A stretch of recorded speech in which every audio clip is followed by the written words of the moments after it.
Hello बच्चों, so the question here is what type of work is done while stretching a spring. ठीक है, तो पूछ रहा है कि जब हम एक स्प्रिंग को स्ट्रेच करते हैं तो हम किस तरह का वर्क करते हैं।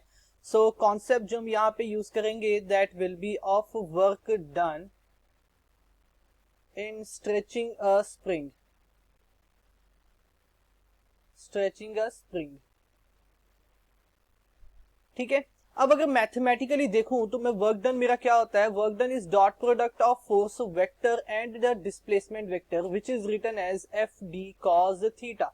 ठीक है, जहां पे थीटा क्या है, theta is the angle between work force and force vector and displacement vector, angle between F vector and D vector. ठीक है, फोर्स वेक्टर और डिस्प्लेसमेंट वेक्टर के बीच का एंगल दैट इज थीटा।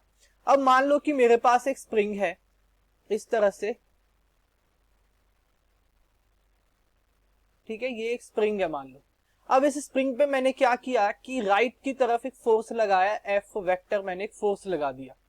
अब हमने एक चीज देखी है कि स्प्रिंग में हम जिस तरफ फोर्स लगाते हैं स्प्रिंग का जो स्ट्रेचिंग होती है वो उसी तरफ होती है। ठीक है, यानी कि अलोंग द फोर्स स्ट्रेचिंग होती है स्प्रिंग के अंदर।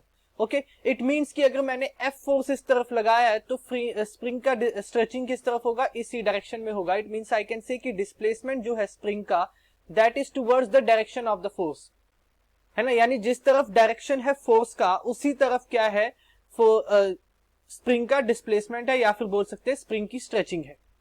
ओके, इट मींस कि अगर मैं दोनों के बीच का एंगल देखूं, ये रहा मेरा फोर्स वेक्टर और जो डिस्प्लेसमेंट वेक्टर है that is parallel to the force vector. और जब भी कोई दो वेक्टर्स एक दूसरे के पैरेलल हो जाते हैं उस केस में दोनों के बीच का angle that is theta is equals to 0 degree. Okay, यानी कि यहां पे मेरे पास cos 0 डिग्री क्या हो जाएगा, 1 के equal. So if I right W तो मेरा वर्क डन होगा एफ डी। मेरा वर्क डन कैसा होगा, एफ डी होगा मेरा work done. It means I can say in this case the work done